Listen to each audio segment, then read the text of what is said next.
Hey everybody, it's Jason Blaha here, and it's time for part 2 of the Q&A, so let's go ahead and get this started. Alright, first question. Should I wrap my thumb around the barbell if I'm doing a low bar squat, or should I stick to what starting strength states and leave my thumb outside? I like a lot of what starting strength says, but everything they say about the barbell squat is largely wrong. They teach the squat horrific, and no one at the world level squats anything like what they promote. Okay, so I don't know why you're following them on squats. Should you wrap your thumb around? You should wrap your thumb around the barbell on every exercise. Okay, every single exercise that you do, you need to have your hand wrapped around the bar. Now, some people say, well, I don't have the shoulder mobility to do that with the low bar squat. Well, then quit low bar squatting. If you don't have the shoulder mobility to do stuff correctly with the low bar squat, quit doing it. You don't see me do it. Okay? You guys see me squat some pretty decent numbers. I don't low bar squat. Put the bar up on your traps then. Well, I mean, what's the problem? You need to have a secure hold on that barbell. Okay? You need to have a secure hold on that barbell. And you need to learn to get everything into a position to where it doesn't hurt your shoulders, it doesn't hurt your elbows. Okay, so get your thumb around that bar, squeeze it, learn to get those elbows down. All right? You're going to be able to squat the most weight that way. You're going to be more secure with everything. And I mean, that's the other thing too. Like, do you really think if you ever squat a really explosive rep on a barbell squat, what do you think is going to happen to that bar if you don't have a good grip on it? Like, that's one of the things that all of my clients deal with also, because they almost all of them speed squat, right? We do a lot of speed squats over on Team Blaha. What do you think happens on a speed squat if you don't have a grip on that bar? What flies off your back? Same thing with the suicide grip with the bench press. What happens?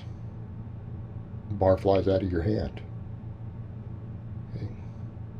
Something you need to think about with this stuff. You need to have everything to where you're squeezing and gripping the bar tight, not just a squat. And lose this idea that the low bar squat is somehow superior. Like, there's no biomechanical reason why squatting low bar will let you squat more weight.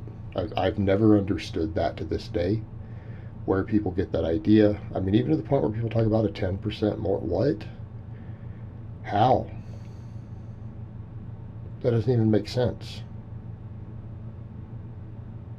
And again, it comes down to the point of, I think people confuse stance width with bar position. They're completely independent of each other.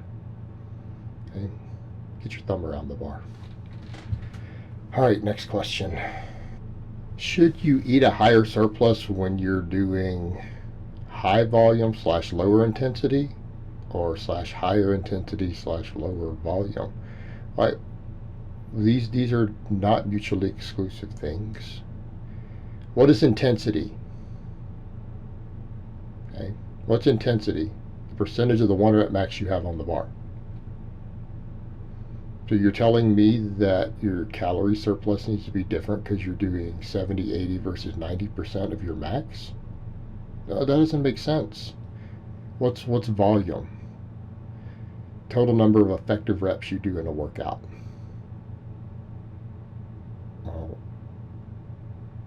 a set of 10 at 70%, a set of 5 at 80%, and a set of 3 at 85% are all the same volume. One of them has more warm-up reps in it. Okay, the volume is the same. It's approximately 3 effective reps in each one of those sets. Right, 3 reps to give a training response. Well, let's come over to that other point. Why are we eating at a surplus? To gain muscle, have more energy, more training fuel. Okay. You should be eating a surplus you need to gain the weight that you need. You should be eating the calorie surplus required to gain the weight at the appropriate rate that you are gaining. High volume, low volume, what? Higher volume. That doesn't make any sense. Lower volume. Why don't you train at an optimal volume? Okay. Okay? In intensity, we're going to tend to do different intensities even inside the same training week. So your question doesn't make any sense. Question doesn't make any sense. Why aren't you just optimizing everything? Why don't you train at the volumes that give you good, reasonable amounts of hypertrophy? Okay. And your intensity is going to be programmed for the day anyways. What do you see me primarily do? You see me do 95 to 100. You see me doing 85. Some of my lifts about 80%, and then I have some things that I do lower, like the reverse hyper. Practical purposes. And we're going to have our conditioning in there. Like, right, everyone's going to be doing conditioning, a GPP who's concerned with their health and athleticism. See where we're going with this? Like, your question doesn't make any sense. Why aren't you optimizing everything? If you're not worried about optimizing everything, why are you worried about calorie intake now and how fast you're gaining?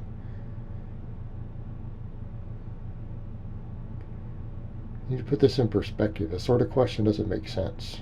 So it's a very reductionist way to think, and you clearly are not thinking in terms of optimizing your results. All right. Next question and last question of the week. Is conjugate a good idea for me? My goals are strength related. Well, we could just skip everything else really at that point. We could say if your goals are strength related, conjugate is good for you, yes.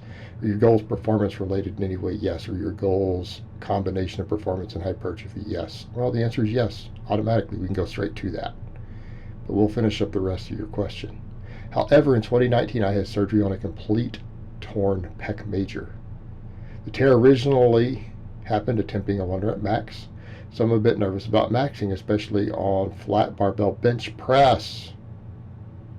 Well, how often do you have to max on the flat barbell bench press on conjugate? Well, whenever you feel like putting it in the rotation. And the other thing to think about is, what drug stack were you doing that caused you to tear your pec? Because that's almost always accompanies a tech pair. Don't tell me, okay, what I don't want to hear from you is, oh, I'm a lifetime natural and I tore my pec on a bench press. You know how rare that is? I mean, it's possible. It's possible, but if I were a gambling man, I would stake my money on the fact that you were using an inappropriate drug stack. 1 rep max benches for people who are not excessively overreaching, tearing a pectoral, who are not on bad combinations of drugs and ancillaries, pretty rare. Okay. What were you doing with your cycle? Were you using too many AIs? Okay. Were you using excessive amounts of aromatase inhibitors? Did you suppress your E2 too low? And then overwork deep stretch positions on your pecs, maybe? Okay. Were you doing a bunch of chest flies? Were you doing a bunch of chest flies while using Arimidex at a high dose? Okay, that's probably what happened. So go back through and assess those things. The other thing to think about with tears, let's assume you were completely natty. Well, keep your training volume regulated. Rotate your exercises. Hey, pec tears don't just happen in isolation. And I don't mean that in the bodybuilder term, by the way, because there's no such thing. That's a myth. It doesn't exist. It's a figment of bodybuilders' imagination that you can isolate a muscle. Okay? It's total nonsense. So, why'd you tear your pec? It wasn't because you maxed on a bench press. Maxing on a bench press does not cause a pec tear in isolation with no other variables in the environment. Well, quit coming in and trying to do 25 sets for your chest every week. Stop abusing aromatase inhibitors. Stop abusing Tren and Winstrol. Okay? right? Because you were chasing that shredded look bra. And that shredded look bra is going to cause you to tear tendons. It's not worth it.